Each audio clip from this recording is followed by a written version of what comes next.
Battle starts. Hey everybody, Troa here, back for another episode of World of Warships. Finally, this time in a carrier. Now in this one I'm in a division with my teammate Overkill, who is in his Kaiser. He's leveling it up, and I decided to take out my Langley, which is, if you're good at carriers, a seal clubber extraordinaire. All carriers really are feast or famine, as you're either going to completely wreck the other carrier, or you're going to get wrecked by the other carrier. And, well, because I'm showing this off, you can kind of guess which one happens. But anywho, yeah, in this one, what I'm doing so far is I'm trying to scout ahead for the team. I've launched my my regular bombers first, followed by my fighters, followed by my torpedo fighters, and I'm moving them up along the right flank. Now I'm going to be positioning my fighters normally a little bit in the middle, but his fighters start coming in. Well, no, that's not allowed. And I do a strafe, because he's going to be going after my planes. Oh yeah.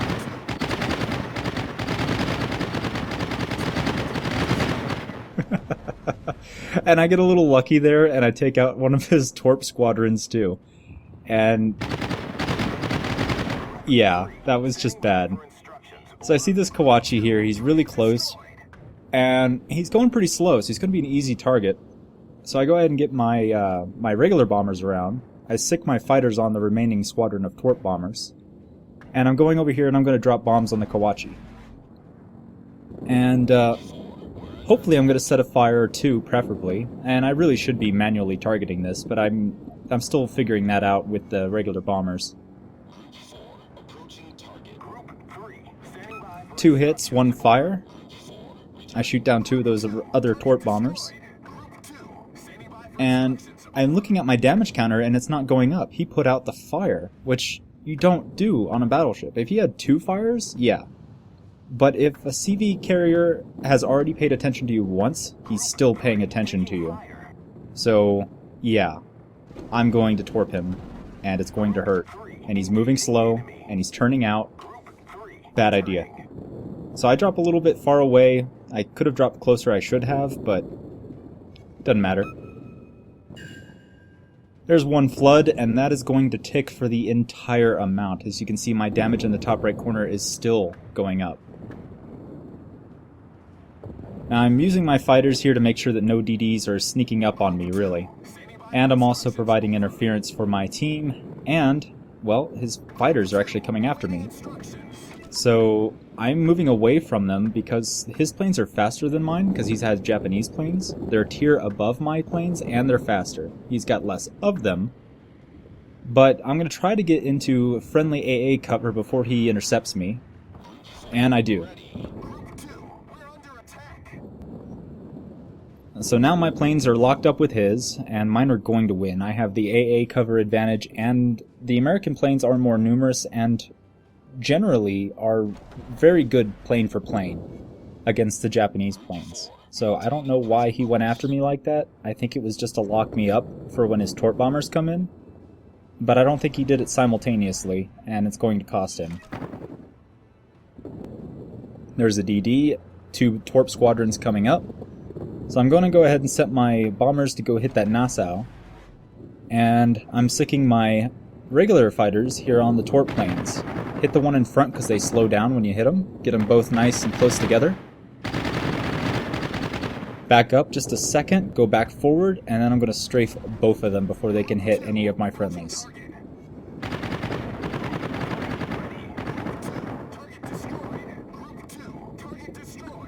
Alright. Back into what we're doing here. Setting another fire. Okay, set a fire.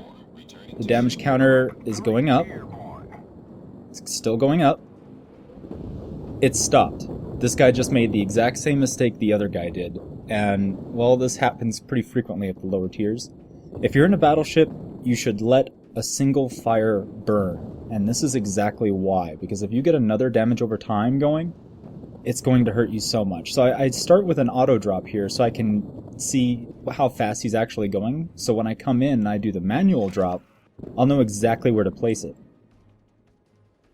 So I'm going in here. He didn't go in the smoke, which is really what he should have done, even though it's dissipating.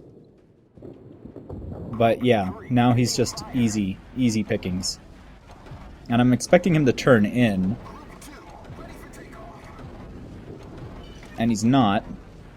So, well, here we go.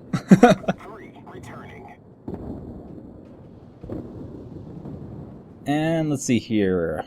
1, 2, 3, 4 torp hits, 2 floods. That's going to kill him. Because he's put out the fire that I put on him earlier. Those 2 floods are going to go for their maximum amount. I point out the destroyer and make sure everybody knows that there's a destroyer right there. Because that is the one thing that's going to kill me. I'm far back. I haven't moved because, well, I don't need to. I want to stay kind of close to the fight, but not too close.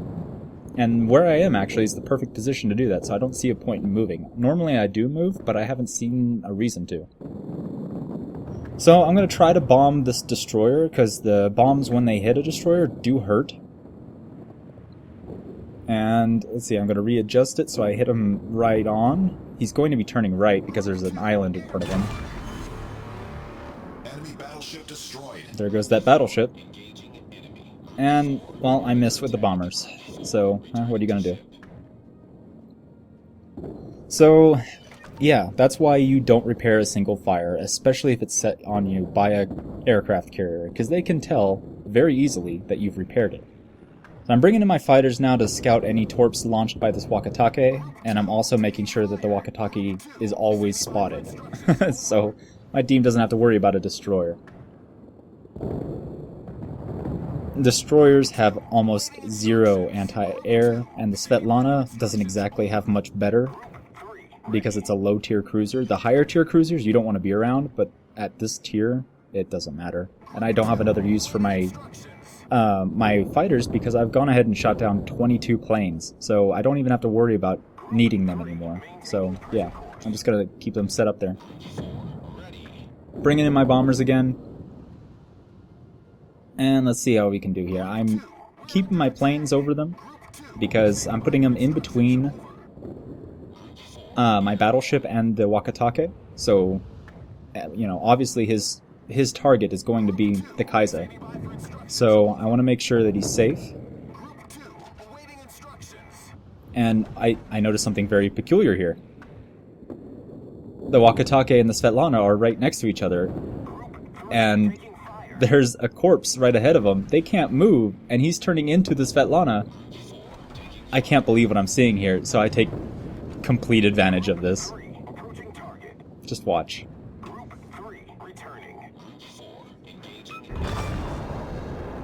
We've destroyed an enemy cruiser. Enemy cruiser foundered. Yeah, I that never happens. Only at these low tiers does stuff like that happen. And wow. Yeah, I can't believe that one. 2 one-shots right there. That's why you don't get too close. That's why you don't get too close, because then you can't maneuver. So anyway, after that's done, the destroyer is gone. I have nothing to do with my fighters, so I go and park them next to the enemy aircraft carrier so I keep them spotted. My division mate is down there near the base, taking on one of their battleships and moving on up to the carrier, so I don't want to have to make them get too far out of position in case I need help up here. So while my planes are reloading, I'm sending my fighters down there. Just in case he's not spotted. It's the only thing left to do. So, Torp bombers are back out, and the bombers are going to be up just behind them. Now really, with American carriers, you want to be stacking your dots. And by dots, I mean damage over time. Because you don't get as many planes, you can't do concurrent torpedo strikes like you can with the Japanese carriers. And when it comes down to the Hosho or the Langley, I actually prefer the Langley, especially after the economy changes. I'm just not getting the same amount of money I used to. And I made a mistake right here. I should have redirected my normal bombers so that they came in at them straight on instead of sideways like this, but I knew the match was over, so I got lazy. I was considering going after the other Kaiser instead, but being an overlapping anti-air, I want to get these torps off as soon as I can. Thankfully I haven't lost any from the enemy carriers, so losing a couple here isn't a big deal. Go ahead and launch him. He's turning out. The Kaiser actually has pretty good anti-air. So, yeah, hit him with 2, caused 2 floods. And I think he's going to repair that. Yeah, he just repaired it. So, I didn't get lucky a second time. Or a third time. So, yeah, I got these 2 wounded battleships that are splitting away from each other because I've turned this Kaiser away. So, this flank is more than well enough protected. Even if the battleship that's between us goes down, no problem. And if you see on the minimap, I've started moving forward because I want to get closer to the enemy carrier in the event that I need to take him out. I have a faster turnaround time. If you look at my detection range on the minimap with that dotted blue line, I am right on the razor's edge of being detected by these guys.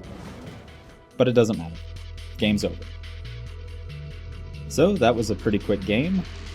I'm going to go ahead and go over the stats here. So at the end of the day, I received 157,217 coins, 3,576 experience, 179 free experience with a double strike, 3 devastating strikes, and high caliber. Damage done was 118,027 with 12 torpedo hits, 5 bomb hits, 22 planes shot down, 3 incapacitations, 3 kills, 3 fires, 7 floods. I got very lucky on my RNG that match. I really did. Moving on, if you go into the team stats, it puts me at the top of the board. Yes, I know I'm pink, don't judge me. There was a reason, it was a good one. But anyway, 3 kills, 22 planes, 1192 on there. Top of the board, very nice. And let's see here, the Kaiser, yeah, I think that was the Kaiser, those last 2 Kaisers were the ones that were pretty much at the top of the board there. Sadly, the enemy carrier was so shut down he got last, and yeah. The seal blood doesn't wash off very easily, I'm sorry buddy, but that's how it goes. But anyway, detailed report going into everything. The primary source of my damage was obviously directly from my aircraft, 78,000 of it. Going into the torpedoes, they did 70,000 alone, and a combination, my fires only did 755 damage, right? But the floods that I caused did 39,166 damage. That's a lot of health at this tier. So, yeah, they shouldn't have put out those fires. I wouldn't have done nearly as well as I did if they had used their damage control party in the correct manner. If you're in a battleship, do not put out one fire unless you know without a shadow of a doubt that the enemy carrier is no longer interested in you, or you have 0 fire coming in and you have cover. Because you're just going to get lit on fire again, or you're going to get torped and flood out. Floods do a lot more damage than fire, so don't do that. Due to me spotting everybody, I spotted 18,000 damage was done at the behest of my spotting. 6 warships were spotted, 4 squadrons were spotted, 20 torpedoes were spotted from my aircraft, so my team was able to see 20 torpedoes advancing towards them before they would normally be able to see them, and that's huge. So this is how you're supposed to be really playing a carrier now if you want to make any money. You need to do a lot of spotting, and you need to detect a lot of torpedoes. It's really the only way to get any money anymore. Going into credits and experience, if we go in here, let's see, I had premium on this match because I was still grinding the Eisenhower. And let's see here, normally without Without premium, I made 90,611. And this is what I'm talking about with the way the new economy works. Before, that kind of showing would have netted me over 100k easily. Easily over 100k. And yeah, but anyway, that's it guys. I hope you enjoyed this replay, and I hope it helps you out with your carrier gameplay. Carriers are definitely a unique experience in this game.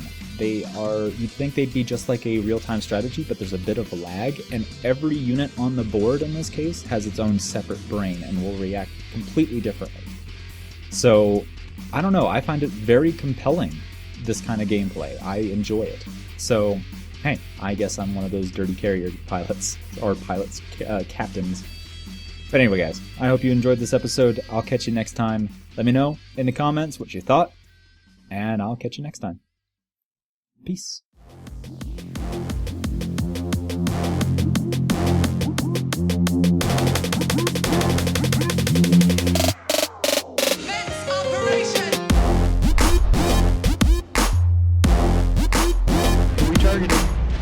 All of them.